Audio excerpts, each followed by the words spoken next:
Welcome back. I'm Melissa Harris-Perry in Washington, D.C. And we're coming to you live from the nation's capital this weekend as preparations are underway for the second inauguration of President Barack Obama.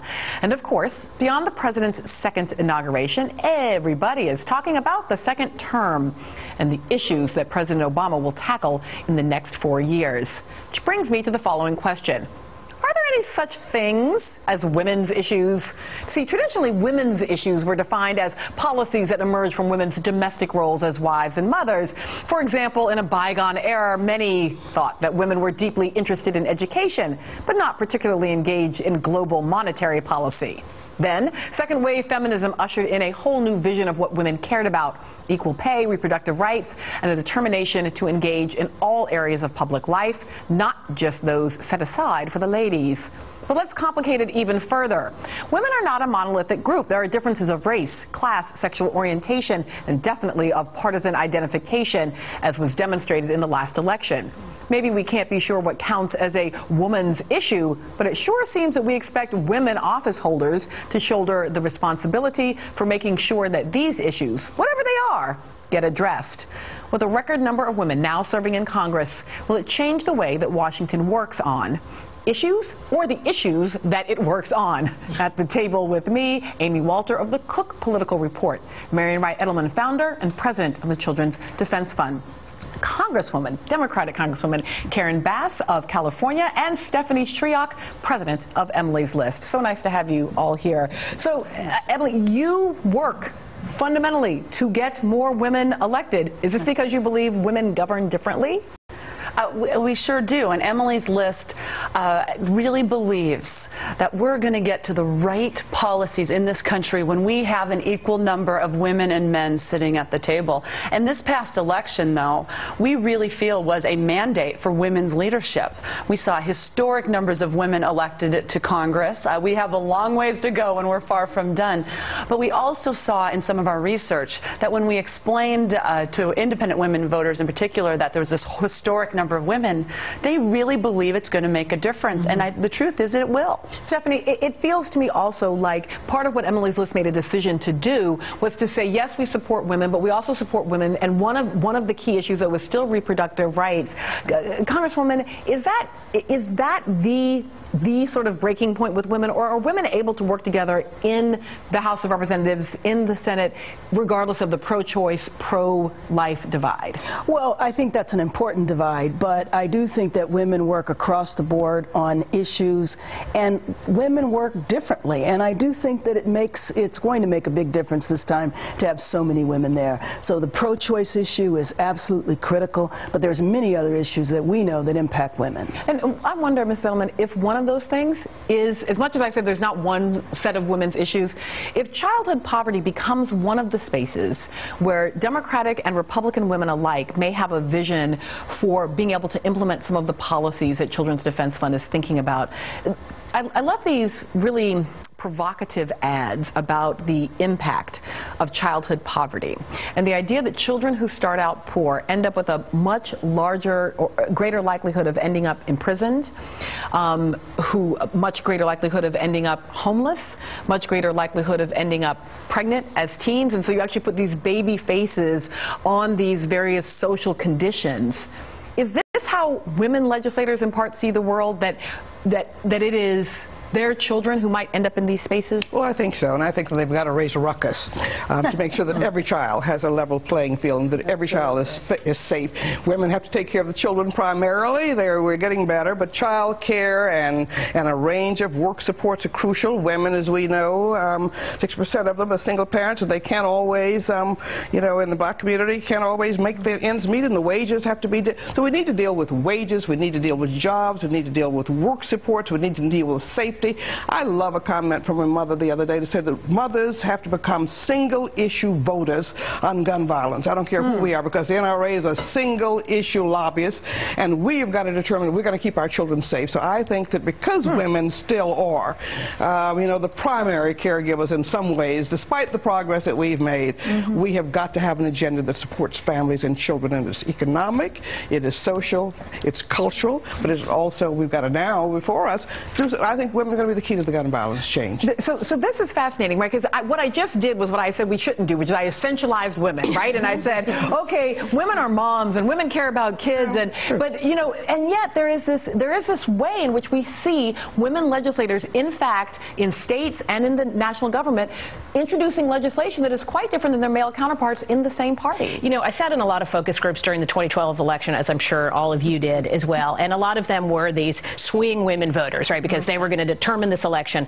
And what was fascinating is whenever you brought up a topic, they put it through, many of them put it through the lens of their kids, right? So, yes, you can talk about the economy. Yes, you can talk about whether, in this case, they were really concerned about bullying in schools. They were really concerned about what it meant for them to have a job or not have a job and how they're going to balance getting their kids to and from daycare. What did it mean for them that their parent lost a job and she was the person who was helping them make ends meet? That was the lens through which they saw the world. And so I do think reaching women is through that lens is important. But the other thing, and this is what was fascinating, you don't want to be Ann Romney doing I love you, women, right? Like that also feels like, whoa. That's a little too. Talk to me like that? Right. I mean, I think the other thing we have to recognize, though, too, and this is what's interesting about this new class that came in, is you got to get women that are from different age groups,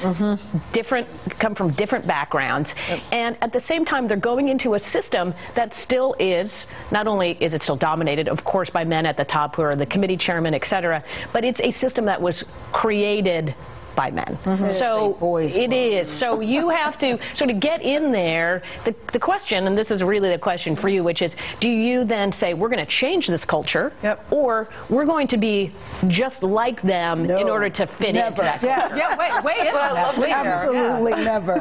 I think women lead different. I think women govern different. I think women behave different. And let me just give you a couple of examples. You think so? Well, I'm not sure. But let me just give you a couple of examples. I think women are much more collective and collaborative.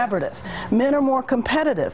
And so an example is a new woman comes into Congress and a lot of women will go out of their way to help her.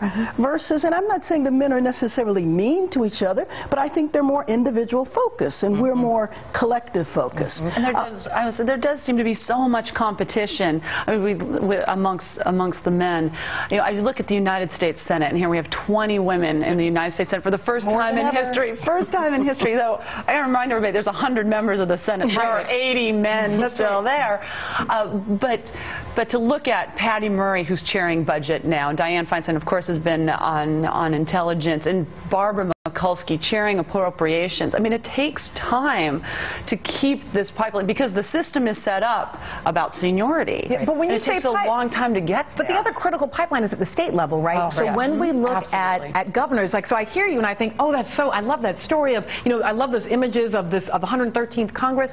But then when I start thinking Jan Brewer and Nikki Haley, I become a little less convinced that, or Susanna Martinez, that women govern differently. I think, oh, well, no, that seems to be more explained by partisanship than by gender. Oh, well, I do think that it is still a difference. But look at the House. We have, you know, Nancy Pelosi as our leader.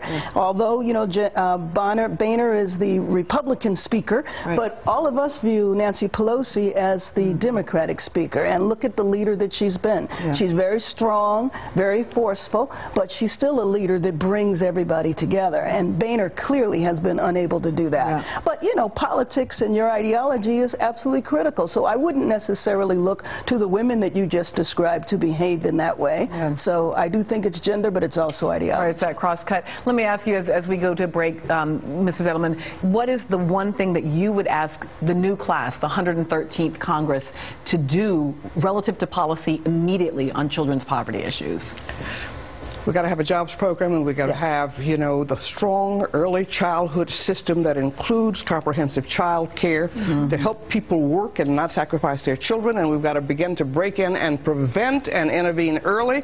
And Karen's just gotten something wonderful through to help foster care children. But we've really got to get, you know, a first-rate, high-quality early childhood development system that will foster work and foster the healthy development of children and break the cycle of dependency. I am feeling, maybe it's just the inauguration era, but I am feeling a sense sense of that this 113th Congress is going to feel different and potentially actually do something in a way that the 112th doesn't. I'm just going to speak that into the world, and perhaps it will be true. Thank you to Marian Wright Edelman for being here today. We so value the work that you do. But don't go away out there in Nerdland, because we are still talking about women taking charge in Washington and how they're going to shape the political process when we get back.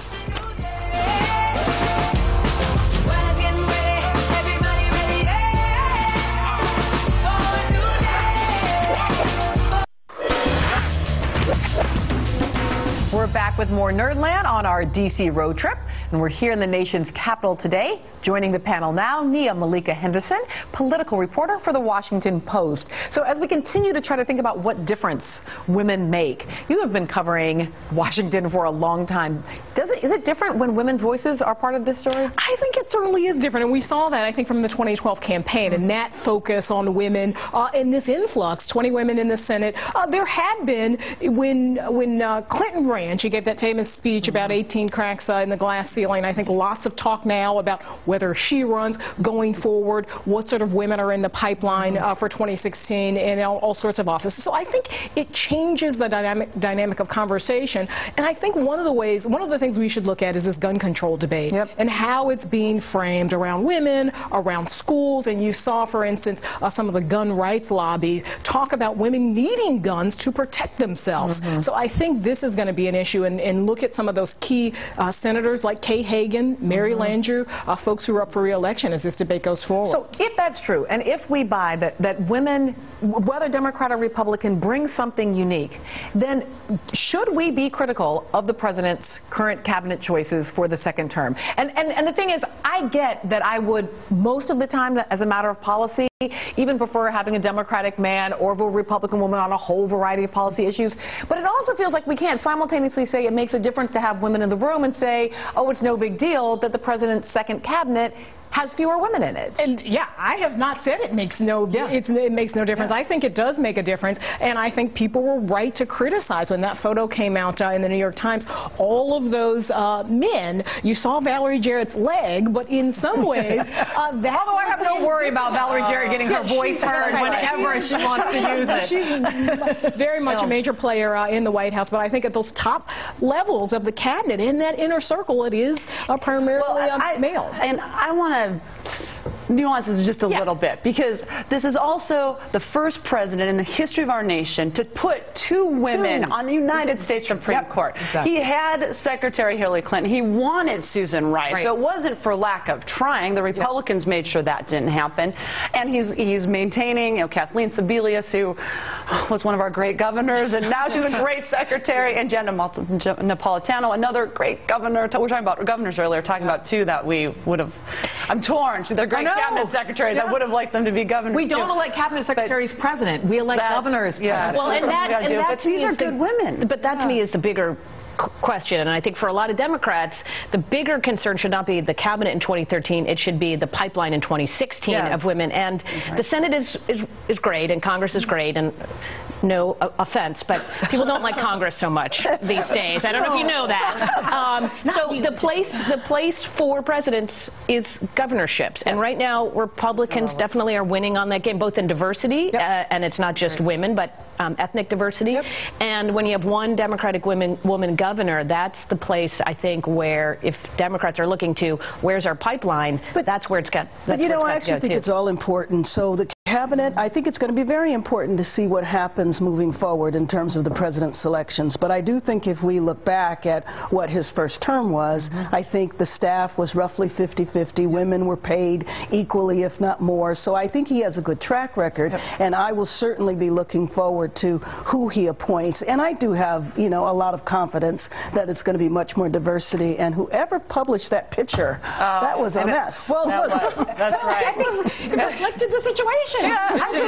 It wasn't photoshopped. Right. Well, I mean, and I think the Democrats were open to it in part because we've been harping on the picture, on the image of the all-male congressional committees that have been talking about birth control, and we've been talking about optics, so optics were on the table. But I don't want to miss this point about the Supreme Court, in part because what a president does relative to the Supreme Court is perhaps the most important thing, because it outlasts the president, right? They're there way longer than the president.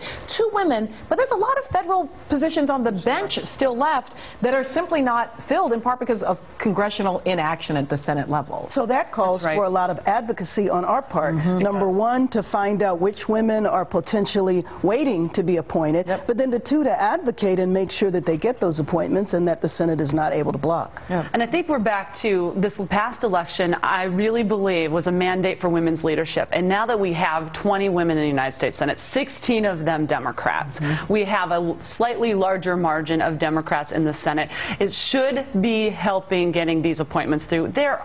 It's a mile long, the list of appointments that the Republicans have absolutely blocked for judgeships and beyond. I mean, government appointments. I mean, I was in the United States Senate as a chief of staff when President Obama first came in.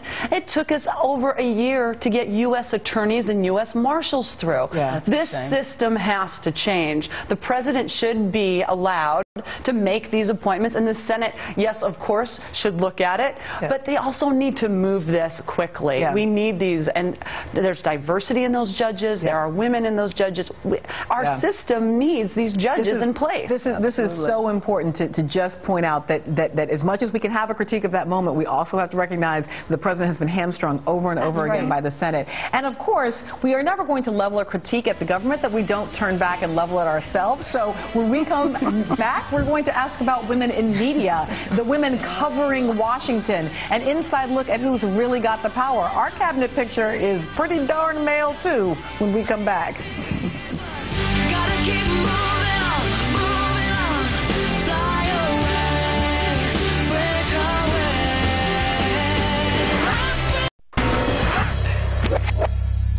When her husband, Franklin Delano Roosevelt, was president, Eleanor Roosevelt became the first lady to hold her own press conferences. And these press conferences came with a catch.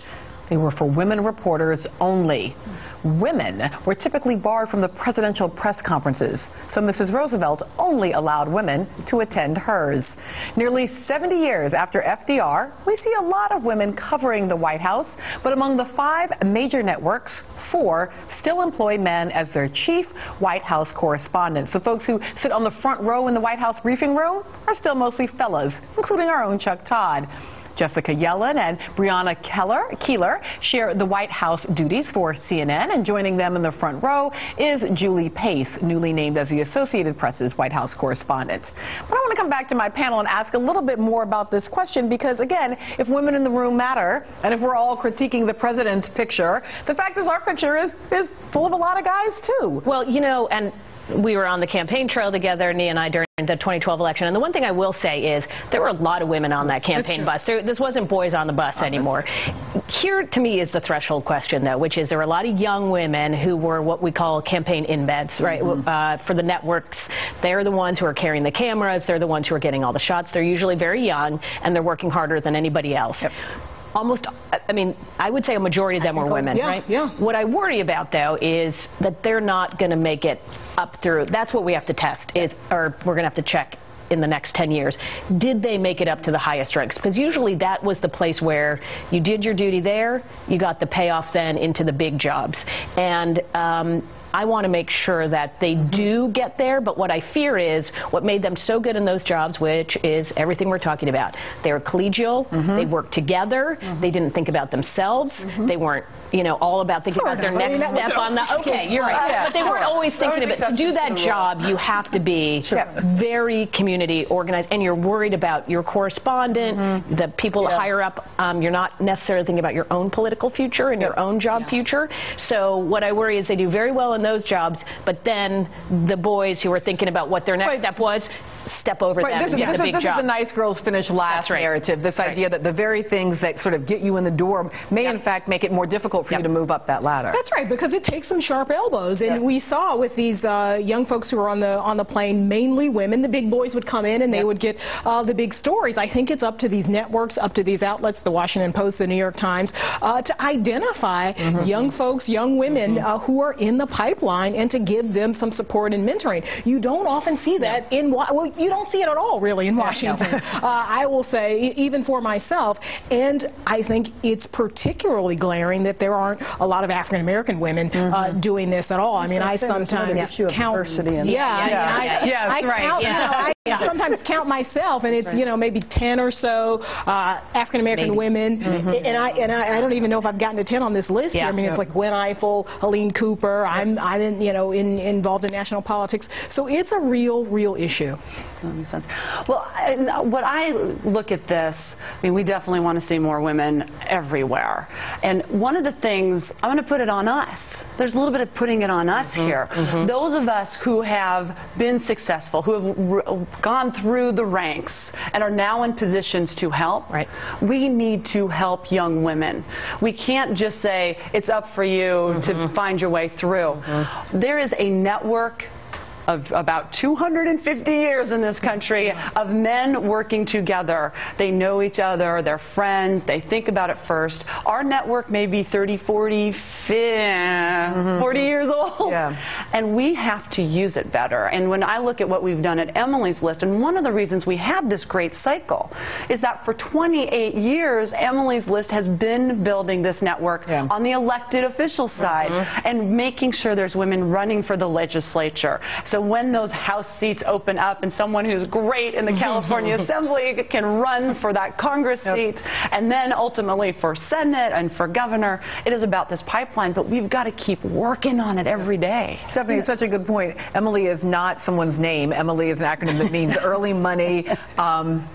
Right? Early money is like yeast, right? And yeast, of course, is about those little pellets that you plant early that turn into something. So thank you so much, Stephanie Shriak, for joining us today. Everybody else is going to stay with me for a bit longer because I think I'm going to count our network at 40 years. Why?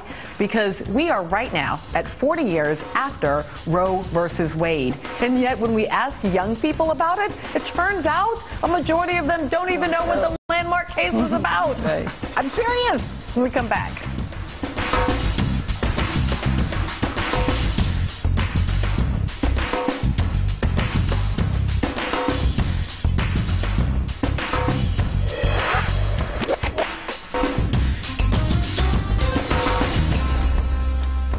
Many of the women who will celebrate President Obama's second inauguration this Monday will also be celebrating on Tuesday, the day marking the 40th anniversary of Roe v. Wade. Now, turns out that most young people will not be celebrating, but not necessarily because they oppose reproductive rights. It's because they don't know what the 1973 landmark Supreme Court decision did. A new Pew Research Center poll finds that only 44% of the age group born after Roe, 18 to 29-year-olds, know what Roe was about, and that it was about abortion. So how do we protect the privacies guaranteed by Roe for future generations if those future generations don't even know why they have them? Joining my panel now is President of Planned Parenthood, Cecile Richards. So, Cecile, I want to show the Guttmacher chart that I think is the one that just takes all of our breath away over and over again. That you know, 73 you have Roe, but then beginning in 85 and then kind of continuing forward, you have all of these states that begin chipping away at it, and then this enormous spike in 2010, 2011 of just coming for the rights that were initially secured by Roe v. Wade. What does it tell you? Well, I think what it tells you is that in the 2010 elections, there was the Tea Party dominated those elections. And in fact, you look at the Pew Research poll that just came out this week, Americans consistently and have for decades support women's access to safe and legal abortion, whether they call it Roe or whether they know that name or not. And then in fact, politicians, particularly the United States House of Representatives, sorry Congresswoman, I know you're doing everything you can there, and state legislatures around the country are absolutely out of step with where the American people are, women and men. It's funny, because you say the Tea Party came in 2010, but they didn't come in on a pro-life agenda. I mean, I think part of what was so stunning is they said, we're here about clean government, we're here about taxes, we're about spending. Oh yeah, by the way, your right to privacy, not so much. And isn't it interesting, from the party that says they want less government, they don't want the government involved, get the government out of our lives, except for we're going to tell a doctor what to do in an exam room. Yes. It's just, you know. Get it out of our lives and put it on the end of a transvaginal probe. Because it will be a nice small government that will fit right there. But I do think some of my colleagues need basic biology lessons. I mean, those that think women have magical powers. Yes. I remember when I first got there, a whole week where we actually had hearings to talk about and to contemplate rape. And what is it? And should would we redefine it? So when Todd Akin did that in his race, in a way he was a scapegoat because there had been hearings about that, right? Exactly right. They were all talking about it. Well, and I think it's important that we look at the November elections, where resoundingly candidates who opposed Roe, who opposed Planned Parenthood, who opposed birth control access were defeated. Not only the Todd Akins, but Mitt Romney ran as a presidential candidate on a platform to overturn Roe, to get rid of Planned Parenthood, and was beat by the biggest gender gap ever in history that's been recorded. And yet what we see is that even if you say overturning Roe, and people push back against that, in a current piece on the Nation, in the Nation magazine by the editors, they say, okay, where are we 40 years after Roe? And what they find is that 87% of U.S. counties lack an abortion provider, and that several states have only a clinic or two staffed by a doctor who flies in from another state. So it's legal, but you can't access it.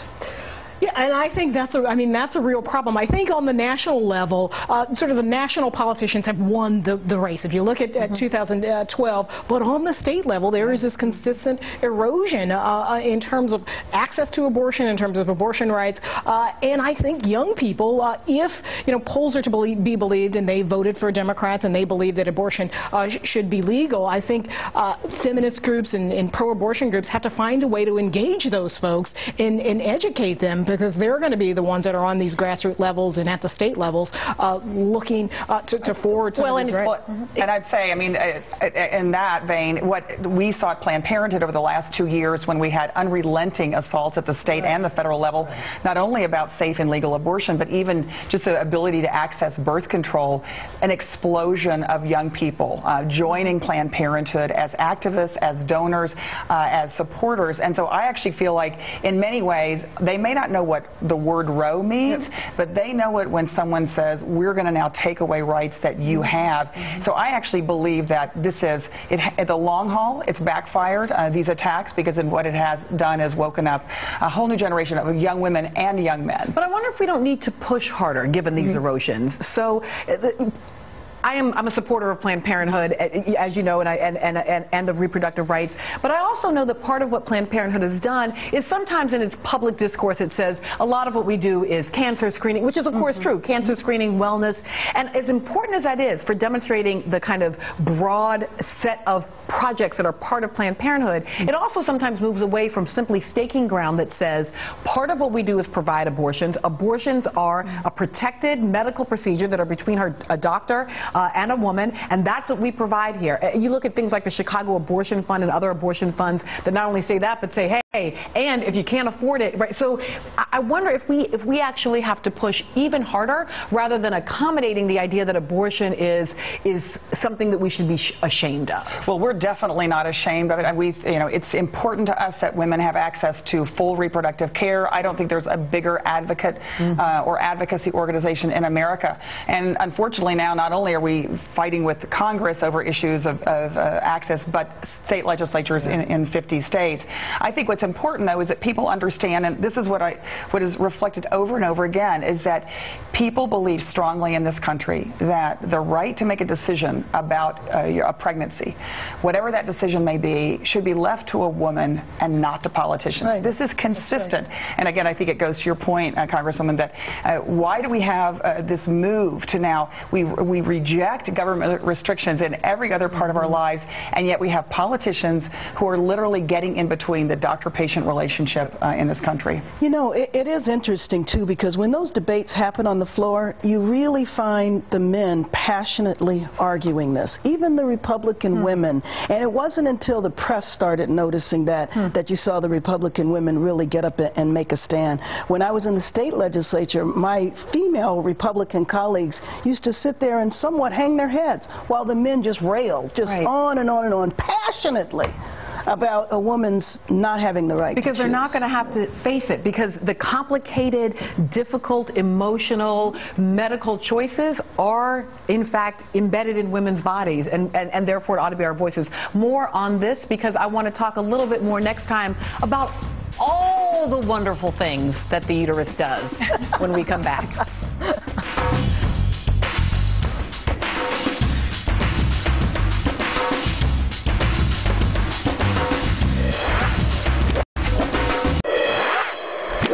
it means that January 22nd, 1973 will stand out as one of the great days for freedom and free choice. This allows a woman free choice as whether or not to remain pregnant. This is extraordinary. From the beginning, pro-abortionist forces have seen this issue as a question of freedom of an individual's choice. The freedom to have an abortion is now legal in every state. The basic legal fight is in effect over. Well, we now know that the fight, legal and otherwise, wasn't over on January 22nd, 1973, but nearly 40 years to the day after Roe v. Wade's Supreme Court decision legalizing abortion, where is the fight for reproductive freedoms headed? So I really do want to talk about all the things that the uterus does, because on the one hand, I want to stand up for being able to talk about termination and abortion, but the wins that the reproductive rights movement has had has been when the big tent got pitched, and we ended up with folks who wanted IVF and birth control and all the other aspects of reproductive justice, all under the big tent. How do we make that argument, that claim? That if you want IVF, you also need to stand on the side of Roe v. Wade. Well, it's interesting. We actually saw that one of the very underreported stories was in the state of Mississippi, a very, very conservative state by any measure, where the proposal was, they had a constitutional amendment proposed that was going before the voters to create a personhood amendment, which essentially would have given a fertilized egg all the unalienable rights of you and me. And I won't go into all the details of that, but suffice it to say, this threatened not only access to safe and legal abortion, but commonly prescribed forms of birth control, potentially IVF, and it created a conversation among medical providers, among folks in Mississippi, and in fact, the Mississippi voters defeated that overwhelmingly by more than 16 points. Because again, I think it focused on this question of, well, who's really the best person to make a decision about pregnancy at whatever stage? Is it a woman or is it a politician? Absolutely. But that Pew poll that you pointed to also, and I know you guys have been talking about this too at Planned Parenthood, this issue about morality and whether this is a moral choice or not to have an abortion.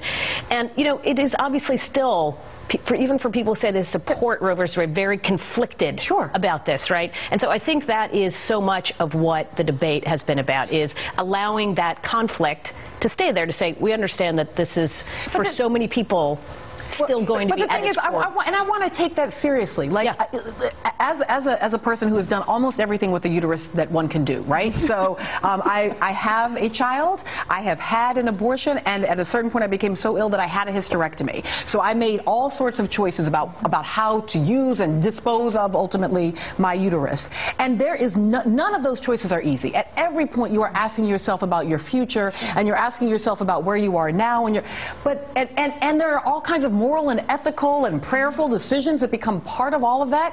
But the idea that a state or a federal legislator would have at any point had the right to intervene on that or on those same decisions that my daughter may someday need to make. You know, and before I was involved in politics, I worked as a healthcare provider, as a PA in the emergency room, and went through school. And the idea that politicians would tell me what I was supposed to do in the exam room is really scandalous. And I think one problem that we have is that we, at different points in time, have conciliated the moral side of it, because we should have the moral side when it comes to choice, but also the same people that fight for forced pregnancy, which is what I call it, once the child is born, don't want to give the child food if the mother needs it because she's a child or whatever. And I think that the moral high ground we have to take back. I'd like to pick up, too, I couldn't agree more, but I'd like to pick up, too, on what Amy said, because this is something where I do believe the issue of abortion is one that is deeply personal, that people have complex feelings about, very personal feelings about, and that this is where, you know, we saw this in South Dakota, again, a very conservative state that is not progressive on a lot of issues, but where the voters 2 times overwhelmingly voted against making abortion illegal in South Dakota, and that is because many voters in that state were able to hold these 2 thoughts at the same time, which is both a personal feeling that that might not be the decision that they would make, but they could not walk in another woman's shoes. They could not not make that decision for every woman. And that is really where the American people are. And you referred to this earlier, Melissa. This is the thing, that the inconsistency here is we know actually how to prevent unintended pregnancy. This is not brain surgery. It is making sure that folks have sex education as young people and making sure they have access to birth control. And right now, in fact, we were just part of a study where we demonstrated, it was a medical study over 5 years, which showed if you actually provided women access to birth control at no cost, in fact, we could reduce unintended pregnancy, teen pregnancy, and the need for abortion. But and want to do that. But the same folks are fighting against birth control. Congresswoman, that your point is so important, that they both don't want to provide access to the preventative measures on the front end, or to the kind of social justice safety net measures for children who are born on the other end. And that is part of the comprehensive moral and ethical question. Thank you to Amy, to Nia, to Congresswoman Karen Bass, and also to Cecile Richardson. Up next, foot soldiers in action. This is a day of service.